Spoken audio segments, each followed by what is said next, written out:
Good afternoon students. आज हम class 7th का साइंस सब्जेक्ट का chapter number 1 nutrition in plants पढ़ेंगे, जिसमें हमने न्यूट्रिशन कल पढ़ लिया था। प्लांट्स में हमने डिस्कस किया था कि ऑटोट्रॉफ्स होते हैं और हेटेरोट्रॉफ्स होते हैं। और ऑटोट्रॉफ्स होते हैं वो अपना खाना खुद बनाते हैं। फोटोसिंथेसिस का प्रोसेस हमने कल डिस्कस कर लिया था। और हमने ये भी डिस्कस कर लिया था क्या क्या चाहिए होता है, क्या क्या फैक्टर्स हैं जो कि ज़रूरी हैं फोटोसिंथेसिस के लिए, क्या क्या रिक्वायरमेंट्स हैं। और हमने स्टोमेटा भी इसमें पढ़ा था। फिर हमने हेटेरोट्रॉफ्स का पढ़ा था। हेटेरोट्रॉफ्स के बारे में हमने पढ़ा था कि ये जो वो होते हैं ये किसके ऊपर डिपेंड करते हैं, ये किसके ऊपर, ऑटोट्रॉफ्स के ऊपर अपने फूड के लिए डिपेंड करते हैं। फिर हमने ये भी पढ़ा था कि जो प्लांट्स होते हैं वो ऑक्सीजन को भी रिलीज़ करते हैं और CO2 को यूज़ करते हैं। अगर ये फोटोसिंथेसिस प्रोसेस नहीं होगा तो हेटेरोट्रॉफ्स के लिए, क्योंकि उनको ऑक्सीजन चाहिए होता है सरवाइव करने के लिए, तो वो उनकी लाइफ है जो मतलब सरवाइव नहीं कर पाएंगे वो। ठीक है, तो आज हमने कल फोटोसिंथेसिस तक का पढ़ लिया था। आज हम पढ़ते हैं different modes of nutrition in the plants.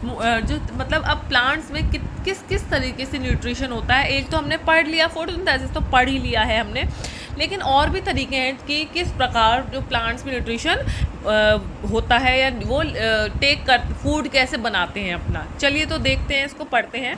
जैसे कि मैंने कल बताया था कि कुछ प्लांट्स होते हैं जिसमें क्लोरोफिल होता है, बट कुछ ऐसे प्लांट्स भी होते हैं जिसमें क्लोरोफिल नहीं होता, उसमें रेड कलर के या ब्राउन कलर के पिगमेंट्स होते हैं। तो इनके अंदर जब क्लोरोफिल नहीं होता, और क्लोरोफिल फोटोसिंथेसिस के लिए, फूड के बनाने के लिए क्लोरोफिल बहुत इंपॉर्टेंट है, बट इनमें तो रेड और ब्राउन है, पिगमेंट है, और इनमें क्लोरोफिल नहीं है। तो कैसे इसमें फूड बन रहा है, किस तरह से इसमें फोटोसिंथेसिस हो रहा है, तो और ये फूड बनाते हैं कैसे, अपना न्यूट्रिशन लेते हैं किस प्रकार लेते हैं, किस तरीके से अपना न्यूट्रिशन बनाते हैं। तो अब हम ये देखते हैं। देखिए, जैसे ह्यूमन बींग्स हैं और एनिमल्स हैं, जो किसके ऊपर डिपेंड है, प्लांट के ऊपर डिपेंड है। ह्यूमन बींग्स और एनिमल्स प्लांट के ऊपर डिपेंड है अपने फूड के लिए। ठीक है, और इसीलिए इनको हेटेरोट्रॉफिक कहा जाता है, इसीलिए इनको हम हेटेरोट्रॉफिक कहते हैं। लेकिन कभी कभी क्या होता है, इनको हमने जैसे प्लांट्स पे जो डिपेंड होते हैं एनिमल्स होते हैं और एनिमल्स होते हैं, ह्यूमन बींग्स होते हैं, तो उन्होंने उनको हेटेरोट्रॉफिक कर दिया। अब हम बात कर रहे हैं कि जो क्लोरोफिल नहीं है, जिसमें रेड और ब्राउन पिगमेंट है, तो कैसे इनमें सिंथेसिस होता है, कैसे फोटोसिंथेसिस, कैसे फूड, कैसे न्यूट्रिशन लेते हैं, कैसे फूड बनाते हैं। जैसे कि अब मैं इसको एक एग्जाम्पल से समझाती हूँ आपको। एक कसकुटा बेल होती है जिसको आपने सुना होगा, अमर बेल के नाम से जानते हैं।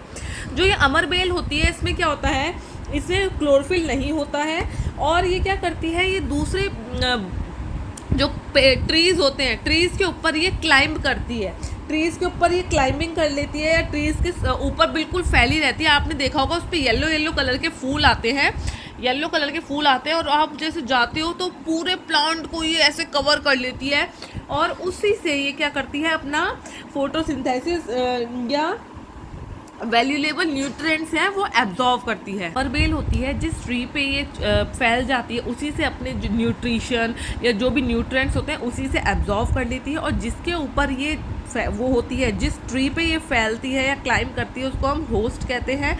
और अमरबेल अब यहाँ पे क्या है, पैरासाइट है। ये अपना न्यूट्रिशन किससे ले रही है, ट्री से ले रही है, और ट्री इसमें क्या रोल प्ले कर रहा है, होस्ट का, और अमरबेल पैरासाइट का।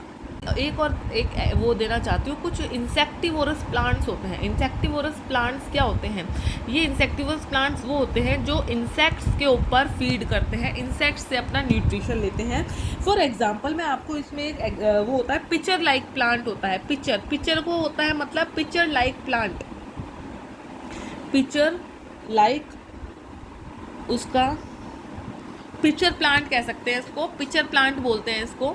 और पिचर मतलब होता है घड़ा, घड़ा होता है ना पिचर, जैसे उसकी शेप ऐसे होती है ना कुछ करके। तो इसके भी जो फ्लावर के जो पार्ट्स होते हैं या लीफ होती है, जो लीफ होती है, the apex of the leaves, जो अपेक्स होता है, जो लीफ का अपेक्स होता है, इसकी लिड फॉर्म करता है एक तरह से। जैसे हम अपने घड़े को ढकने के लिए उसके ऊपर कुछ रख देते हैं, तो जो लीफ का जो आगे का पार्ट होता है वो इसको ढकने के लिए लिड का काम करता है, लिड का। और इसके अंदर कुछ हेयर्स होते हैं, जैसे कि हमारी कुछ लीफ है, जैसे इस तरीके से लीफ है, देखो ये लीफ है हमारी, है ना।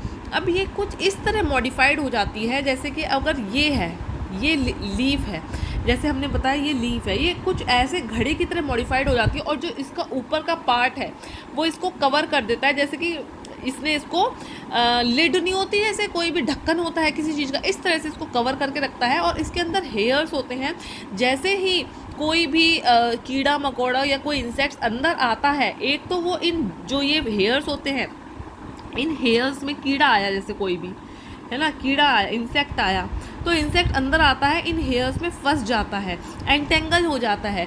और अंदर क्या होता है, जैसे ही वो अंदर आ जाता है ये लिड अपने आप उस बंद हो जाती है, लिड बंद हो गई।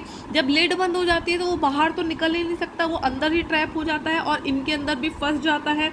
और जो लिड जो इंसेक्ट होता है वो डाइजेस्ट कैसे होता है, उसका डाइजेशन शुरू हो जाता है। जो हमारे इसके अंदर क्या होता है, डाइजेस्टिव जूसेस सिक्रीट कर होने लग जाते हैं, किससे, जो ये पिक्चर जैसी शेप है, जो लीफ का मॉडिफिकेशन है, इससे इसके अंदर डाइजेस्टिव जूसेस सिक्रीट होने लग जाते हैं। और जब ये सिक्रीट होने लग जाते हैं तो ये इसको डाइजेस्ट कर लेते हैं और इससे जो भी न्यूट्रिशन लेना होता है ले लेते हैं इस इंसेक्ट से, और इस तरह से ये अपना फूड लेते हैं। तो इन तरह के प्लांट्स को हम क्या कहते हैं, इंसेक्टिवोरस प्लांट्स। इन तरह के प्लांट्स को हम क्या कहते हैं, इंसेक्टिवोरस प्लांट्स। बड़ा है तो इसलिए हम थोड़ा थोड़ा टॉपिक ही लेंगे, क्योंकि फिर आपको कन्फ्यूजन हो जाएगा। तो आज की अगर आपको मेरी वीडियो पसंद आई हो तो लाइक, सब्सक्राइब, शेयर करना ना भूलें और फॉलो करना ना भूलें, और कमेंट करके ज़रूर मुझे बताएं जो टॉपिक आपको समझ नहीं आता है, मैं उसके साथ अपनी ज़रूर नई वीडियो लेके आऊँगी। और बताइए कि जो आपको मेरी आज की वीडियो कैसी लगी। तो तब तक के लिए मिलते हैं फिर नेक्स्ट वीडियो में, तब तक के लिए बाय। और मेरी वीडियो को लाइक, शेयर, फॉलो, कमेंट और सब्सक्राइब करना ना भूलें। और कमेंट करके जो आपको हार्ड टॉपिक्स लगते हैं मुझे बताएं, मैं ज़रूर उनके साथ अपनी वीडियो लेके आऊँगी और हर तरीके से आपको कोशिश करूँगी कि आपको वो अच्छे से समझ में आए। तब तक के लिए बाय।